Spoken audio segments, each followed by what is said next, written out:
Jumpa lagi dengan saya yang kita sekarang akan mempelajari tentang himpunan terkhusus untuk irisan dan gabungan. Nah, sekarang saya akan menjelaskan tentang irisan dulu. Tentang irisan. Di mana irisan itu adalah anggota yang sama dari beberapa himpunan yang ditanyakan. Berarti ada himpunan yang ditanyakan ya. Kita lihat contohnya nih. Misalkan ini disebut dengan notasi atau lambang. Kalau tulisannya seperti ini, dia berarti notasi atau lambang. Maksudnya itu adalah himpunan A, anggotanya itu harus kita daftarkan dulu. Didaftarkan sesuai dengan syarat yang diketahui. Nah, syaratnya itu apa? Inilah yang menjadi syarat daripada notasi.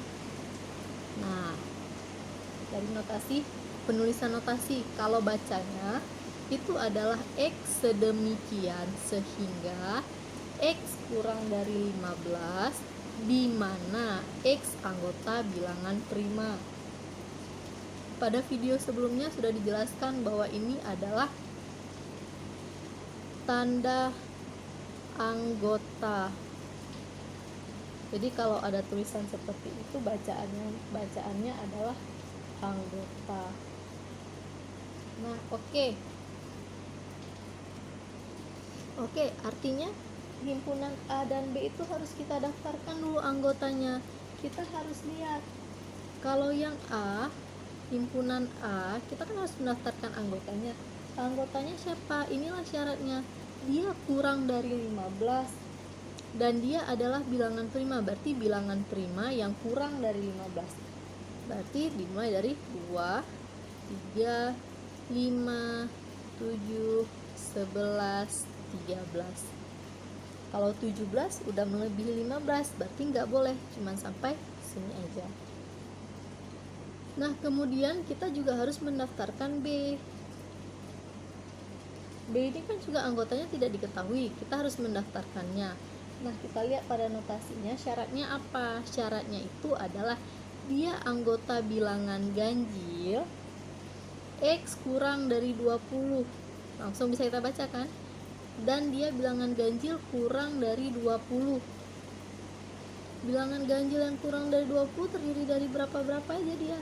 1, 3, 5, 7, 9, 11, 13, 15, 17, dan 19. Nah, ini dia anggotanya.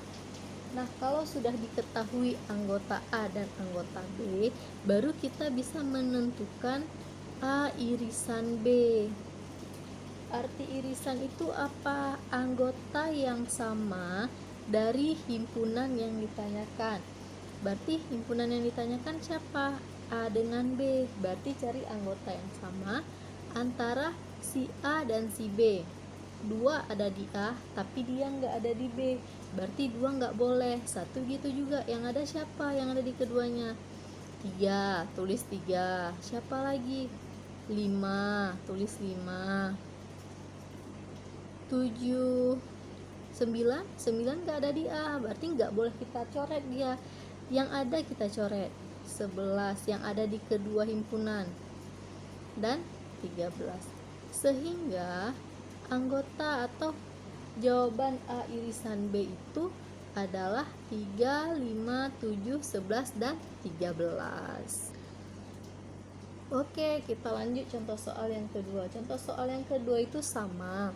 Cuman kalau yang contoh soal kedua ini, dia bukan angka, tapi dalam bentuk huruf. Di mana himpunan yang diketahui P, Q, dan R. Kita daftarkan anggotanya satu-satu dulu ya. Sekarang untuk yang P dulu. P itu katanya himpunan huruf pembentuk kata sekolah. Jadi kata sekolah itu terdiri dari huruf apa-apa aja. Yang udah pasti S, E, K, O, L, A, H. Nah, inilah huruf pembentuk kata dari sekolah. Kemudian sekarang yang Q, metodis. Dia terdiri dari M, E, T, H, O, D, I, S. Ada T lagi, tapi karena T-nya ada 2, kita cukup buat satu aja sampai di S berarti. Itu ya cara mendaftarkan huruf. Sekarang yang R itu adalah Indonesia. Indonesia terdiri dari huruf I, N, D, O, N lagi kan? Karena ada 2, cukup satu aja. Langsung ke E kita. E, S. Nah, kemudian I lagi, nggak usah. Langsung kita ke huruf berikutnya yaitu A. Indoesa. Berarti dia terdiri dari huruf I, N, D, O, E, S, A. Itulah pembentuk kata dari Indonesia. Nah, yang ditanyakan apa? Untuk yang A, yang ditanyakan itu adalah P irisan R. Berarti antara P dan si R aja yang ditanyakan. P irisan R, ini dia yang saya lingkarkan merah. Huruf apa yang sama yang ada di P dan yang ada di R? Yang ada di PS ada di P, S juga ada di R. 1. Berarti kita tulis jawabannya itu yang pertama adalah S. Kemudian siapa lagi? E juga ada. Tulis E. K ada di P tapi tidak ada di R, nggak usah. Kemudian O, tulis O. L tidak ada di R, berarti nggak usah kita tulis. A kita lihat. Nah, H tidak ada di R, berarti cukup acuan kita itu di P aja. Kalau di P sudah habis, berarti yang tidak dicoret ini nggak usah kita apa-apain lagi. Berarti huruf yang ada di P atau yang beririsan di himpunan P dan himpunan R adalah S, E, O, dan A. Bisa ya untuk irisan ya. Sekarang yang B. Yang B itu yang ditanyakan adalah yang beririsan ketiga-tiganya. Nah, ini sama ya. Dia ada di P, ada di R, dan ada di Q. P, R, Q. Kalau mau dibalik boleh. Berarti dia tetap harus ada di P, tetap harus ada di Q, dan tetap harus ada di R. Nah, hurufnya apa-apa aja. Berarti dari yang ketiga ini, huruf apa-apa aja yang ada. Sekarang kita lihat yang pertama S.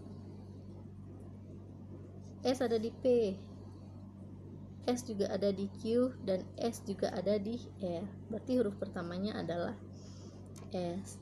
Kemudian apa lagi? E tadi, E ada di P dan ada di R. Berarti dia juga ada di Q. Tulis lagi E. K. K tadi nggak ada di R kan? Nggak usah kita lihat. Kita lihat O. O ada di P. Ada juga di Q. Ada juga di R. Berarti O. A ada di P dan ada di R, tapi dia tidak ada di Q. Berarti untuk yang ada atau yang beririsan dari himpunan P, Q, dan R itu adalah huruf S, E, dan O. Nah, itu yang disebut dengan irisan.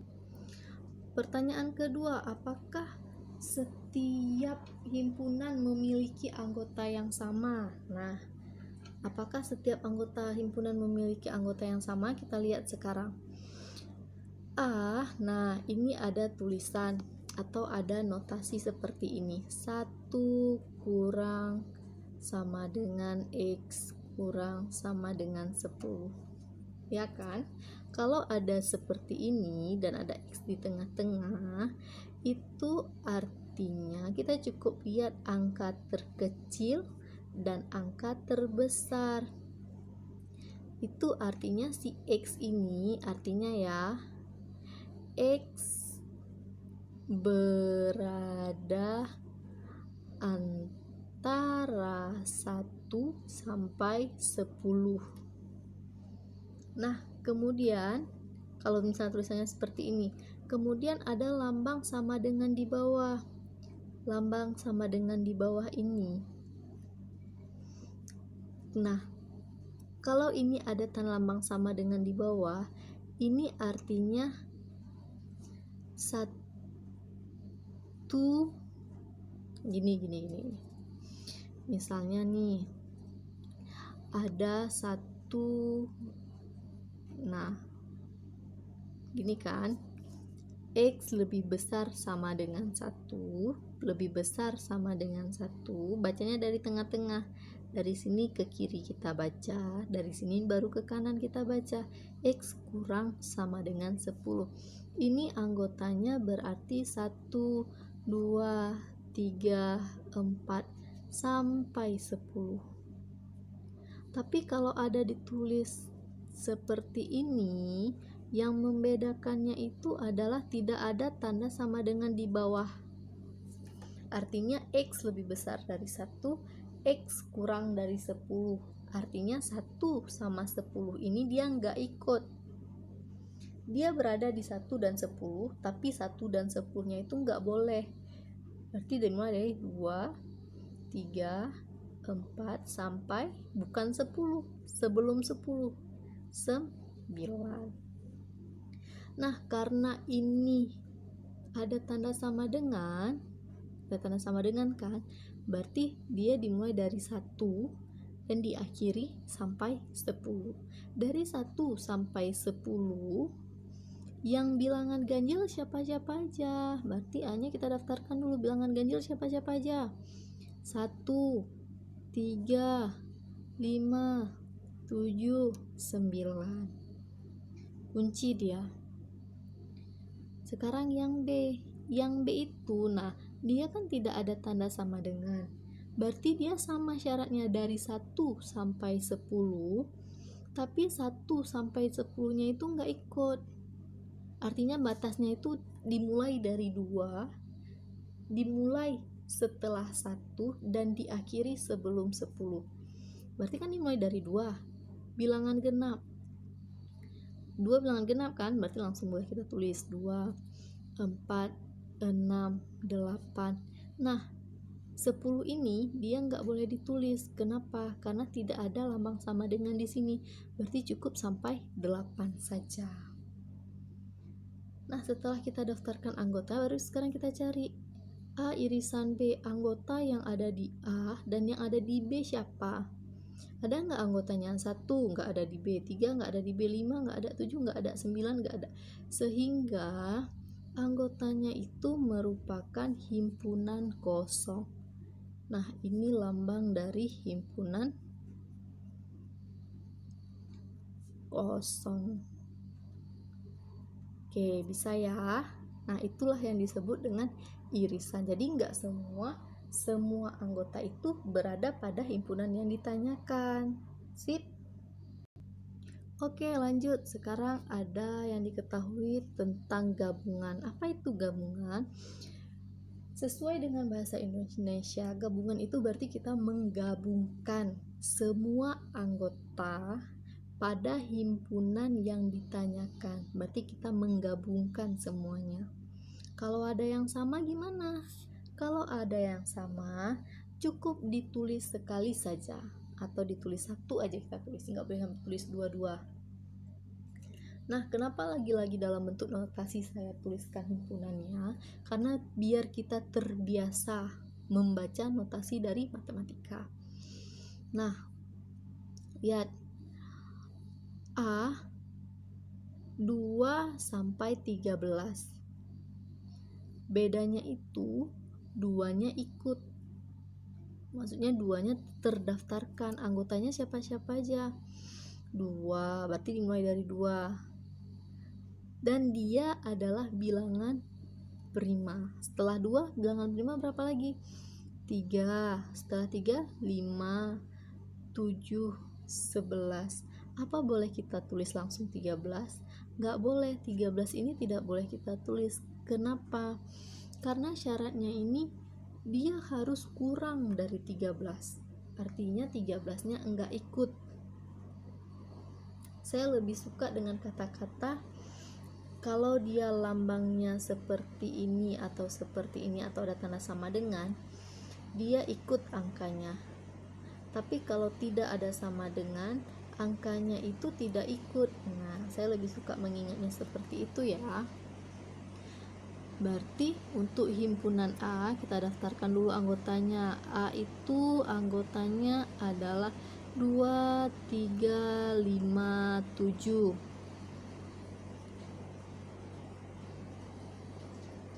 Oke, tadi saya mau tulis gini. 1 sampai 11. Nah, 1 sampai 11 karena ini ada tanda sama dengan di kedua-duanya, berarti anggotanya 1, 2, 3, 4, 5, 6, 7, 8, 9, 10, 11. Tadi saya mau tulis dulu semuanya seperti ini. Kalau ini berarti anggotanya tadi 2, 3, 4, 5, 6, 7, 8, 9, 10, 11 sampai 12. Nah, saya mau tulis ini ya. Nah, yang B ini berarti 1 sampai 11. 1 sampai 11 di ini semua yang merupakan bilangan ganjil yang mana-mana aja. Baru kita daftarkan yang mana-mana aja bilangan ganjil. 1, 3, 5, 7, 9, dan 11. Boleh nggak kalau kita nggak tulis ini? Boleh. Kalau kita nggak tulis ini boleh, berarti kita sudah mampu mengenali apa tanda kalau ada sama dengan dan tidak ada sama dengan. Gitu maksudnya. Nah, yang C. Kita lihat dulu anggotanya. 2 sampai 10, tapi 2 sama 10-nya tidak ikut karena lambangnya ini tidak ada sama dengan di bawahnya. Sehingga anggota yang dikasih itu dimulai dari lebih besar dari 2, 3, 4, 5, 6, 7, 8, 9 dan lebih kecil dari 10. Lebih kecil dari 10 kan berarti 9. Nah, kemudian baru kita cari syaratnya, bilangan genap. Yang bilangan genap berarti siapa-siapa aja. Himpunan bilangan C berarti 4, 6, dan 8. Bisa ya? Nah, selanjutnya yang ditanyakan itu yang A adalah A gabung B. Kalau gabung mudah, tinggal kita menggabungkan antara keduanya ini. Berapa dia? 1, kemudian 2, 3. Ini kan 3 ada 2, cukup ambil 1 aja. Kemudian 5, 7, 9, dan 11. Oh ya, kalau angka usahakan himpunannya itu berurutan ya, dari yang terkecil sampai yang besar, khusus untuk angka. Jadi kita tahu, jadi jangan langsung, jangan dari 11 dulu, 11, 9, 5, 7, jangan berantakan. Kita buat secara rapi, dimulai dari yang terkecil. Sekarang B digabung dengan C. Nah, B gabung C gimana? Dimulai dari angka yang kecil dulu, 1, kemudian 3, habis 3 kan 5, tapi di sini ada 4, taruh dulu 4, 5, 6, 7, 8, 9, 11. Kenapa nggak ada 10? Karena B dan C ini dia tidak ada 10. Kita menggabungkan antara kedua ini aja. Nah, itulah materi tentang irisan dan gabungan. Semoga dapat dipahami dan kalian bisa mengerjakan latihan-latihan dengan mudah. Sampai berjumpa lagi.